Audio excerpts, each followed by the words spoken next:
আমি আপনাদের সাথে কিছু পরামর্শমূলক বয়ান করব, কথা বলবো। চিল্লানো যাবে না, আমার কথা বুঝতে হবে এবং জবাব দিতে হবে যদি আমি চাই। আমি প্রশ্ন করলে জবাব দিবেন, না হয় চুপ করে শুনবেন। কোনো চিল্লাচিল্লির দরকার নাই, এখানে কিছু বুঝের কথা আমি বলবো।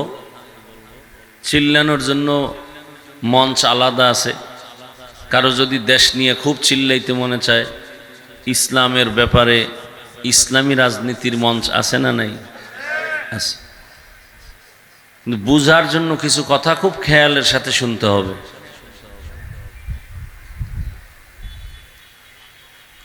আল্লাহ আমাদের কবুল করেন। আমাদের ওয়াজ সব জানা, শুধু বুঝ ঠিক নেই। এই জন্য মুসলমান দাবি করিয়াও নামাজ পড়ে না, টুপি পরে না, দাড়ি রাখে না। আবার যার বুঝ ঠিক, সে জেনারেল লাইনে পড়িয়া প্রফেসর হইয়াও টুপি পরে। তার বুঝ কি হয়ে গেছে? ঠিক হয়ে গেছে। আর যার বুঝ ঠিক হয় নাই, সে দুনিয়ার লোভে পড়িয়া উল্টা পাল্টা পথে দৌড়াচ্ছে। অনেকে টুপি পরিয়াও দৌড়ায়। আল্লাহ সহি সমাজ আমাদেরকে দান করেন।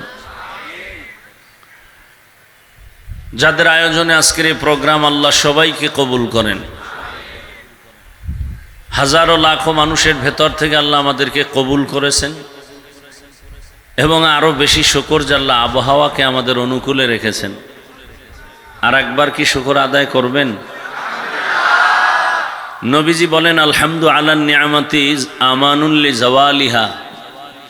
যারা আল্লাহর নিয়ামত পেয়ে শুকর আদায় করবে, আল্লাহ তাদের নিয়ামতকে আরো বাড়ায় দিবেন। বাড়ায় তো দিবেনই, বরং যে নিয়ামত আসছে এটা স্থায়ী হয়ে যাবে শুকুরের বরকতে। দরুদ ও সালাম সৈয়দুল মুরসালিন রহমতুল্লিল আলমিন শফিউল মুজনিবিন খাতামুন নবিয়্যিন সৈয়দুস সাকালাইন ইমামুল মুরসালিন হযরত মুহাম্মদুর রাসূলুল্লাহ সাল্লাল্লাহু আলাইহি ওয়া আলিহি ওয়াসাল্লাম। কি হবে? সাল্লাল্লাহু আলাইহি, পড়েন সাল্লাল্লাহু আলাইহি ওয়া আলিহি ওয়াসাল্লাম। স্পষ্ট রসুল বলেছেন, আমার জন্য যারা দোয়া করবা, আমার আহলের জন্য দোয়া করিও, আমার আহলে বাইতের জন্য দোয়া করিও। এজন্য দোয়া করি সাল্লাল্লাহু আলাইহি ওয়া আলিহি ওয়া আহলে বাইতিহি ওয়াসাল্লাম। যখনই রসুলের জন্য দোয়া করি, তার আহালদের জন্য দোয়া রসুল করতে বলেছেন। আর এর দ্বারা আমাদের লাভ, দুনিয়াও লাভ, আখেরাতেরও লাভ। মাগরিবের নামাজের পরে বয়ানে বলে আসছি, আসরের আগেও বয়ানে বলে আসছি, আপনাদের অত্র অঞ্চলের কোনো এক স্থানে আপনাদেরকেও বলছি, আপনারা দিল থেকে কথা বলবেন, মুখ রোচক না। আপনারা কি চান আপনাদেরকে যেখানে যাবেন সেখানে আপনাদের সবাইকে সম্মান করবে? সবাই চান না? তাহলে আল্লাহর কসম করে বলে গেলাম, আপনি মানেন আর না মানেন, বলে গেলাম, যেখানে যাবেন সেখানে আপনার সর্বোচ্চ সম্মান আল্লাহ দিবেন। একটা তাবিজ আপনি ব্যবহার করবেন, আর সে তাবিজ হলো দরুদ শরীফ। আল্লাহর জাতের কসম, আপনি দরুদকে নিজের আপন পুঁজি বানায় নেন। এবং বেশি উত্তম যেটা নামাজে পড়ি, দরুদ ইব্রাহিমি। ওলামায়ে কেরাম লিখেছেন, কমপক্ষে 300 বার দরুদ পড়ো প্রতিদিন। শর্ত দুইটা, খুব নির্জনে বসে পড়ো, ধ্যান ও খেয়ালের সাথে, পবিত্র অবস্থায়, নাপাক অবস্থায় না। পড়ে পবিত্র অবস্থায় কেবলার দিকে চেহারাটা ঘুরায় বিছানায় ঘুমিয়ে পড়ো। ঘুমের মধ্যে রসুলের সাথে মোলাকাত হয়ে যাবে। তবে এখানে একটা কথা আপনাদের মনে রাখতে হবে, কোনো বেনামাজির সাথে রসুলের মোলাকাত হবে না, কোনো সুদখোর ঘুষখোরের সাথে রসুলের মোলাকাত হবে না, রসুলের সুন্নত জবাই করনেওয়ালার সাথে রসুলের মোলাকাত হবে না। আল্লাহ বুঝার তৌফিক দান করেন। তাহলে প্রতিদিন কতবার দরুদ শরীফ ইনশাল্লাহ নিয়ত করা যায়? সময় থাকলে নামাজেরটা না হয় এই ছোট অংশ সাল্লাল্লাহু আলাইহি ওয়া আলিহি। আমাকে কি কিছু কথা বলতে সুযোগ দিবেন না ডিস্টার্ব করবেন? উঠা বসা করিয়েন না, এগুলি আমি পছন্দ করি না। কারণ খুব দিল খুইলা বয়ান করি তো, ভিন্ন কোনো নিয়ত, এখানে বসার পরে নিয়ত সব অন্যরকম হয়ে যায়। প্রত্যেকটা মানুষের পায়ে হাত দিয়া ধরার মতো মানসিক অবস্থা নিয়ে এখানে বসি, যে কেউ যদি বলে আমার পাও ধরলে আমি আর নামাজ ছাড়বো না, আমি নিচে এসে পাও ধরবো, এতটুকু চূড়ান্ত ভালোবাসা অন্তরে নিয়ে বয়ানে বসি। একটা লোক উঠে গেলে টোটাল বয়ানটাকে ডিস্টার্ব করে ফেলল।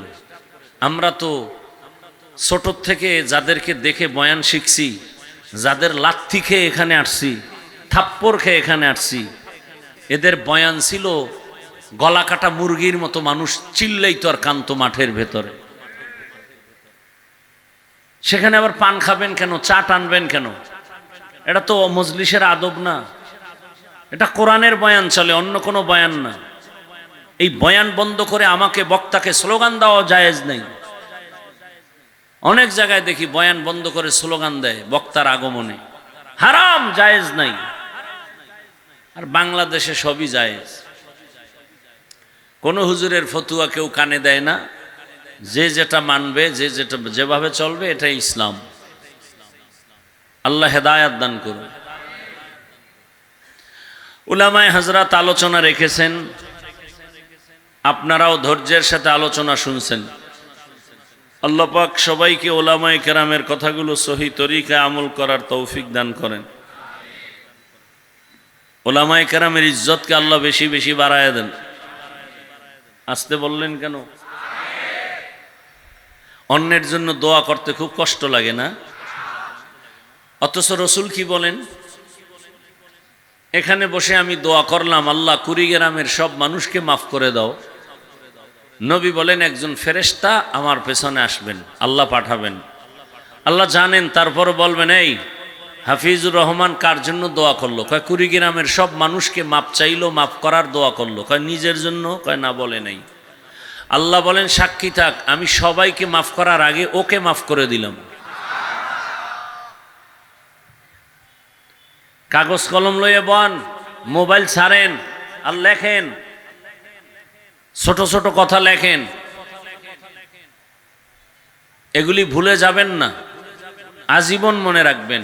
অন্যের জন্য যদি কলিজা দিয়া দোয়া করেন, সেই দোয়াটা আপনার জন্য আগে কবুল হবে, তারপরে তারটা কবুল হবে। কিন্তু আমরা অন্যের জন্য দোয়া করতে আগ্রহী না। অন্যের জন্য দোয়া করলে আপনার জন্য আগে কবুল হবে। আল্লাহ বুঝার তৌফিক দান করেন। ওলামায়ে কেরামের ইজ্জত আল্লাহ বাড়ায় দেন। কি আলেমদের ইজ্জত বাড়ার পক্ষে না বিপক্ষে? কেন বলতেছি? যারা আলেমদেরকে নিয়ে ষড়যন্ত্র করে, ফেসবুকে বিরুদ্ধে লেখে, মিডিয়ায় বিরোধিতা করে, কথার মাধ্যমে করে, আল্লাহ এদের হেদায়াত দান করেন। আল্লাহর কুদরতে এদের হেদায়াত না থাকলে আল্লাহ দ্রুত ধ্বংস করে দেন। কারণ আলেমের দুশ্মন বেঁচে থেকে সার্থকতা নাই, হয়তো তওবা নাইলে মরা ভালো। কারণ কিয়ামত পর্যন্ত জমিনে আর রসুল আসবেন না আমাদেরকে বয়ান করতে। আসবেন? সাহাবায়ে কেরাম আসবেন, আইম্মায়ে কেরাম আসবেন, ইমাম বুখারী, ইমাম মুসলিম, ইমাম তিরমিজি, আবু হানিফা, ইমাম শাফি আসবেন। কিয়ামত পর্যন্ত এই জাতিকে, খুব খেয়াল করিয়েন, কিয়ামত পর্যন্ত এই জাতিকে টোটাল দুনিয়াতে সম্মান আর শান্তির পথ দেখাবেন, পরকালে বিনা হিসাবে জান্নাতের পথ দেখাবেন। একমাত্র শুধুমাত্র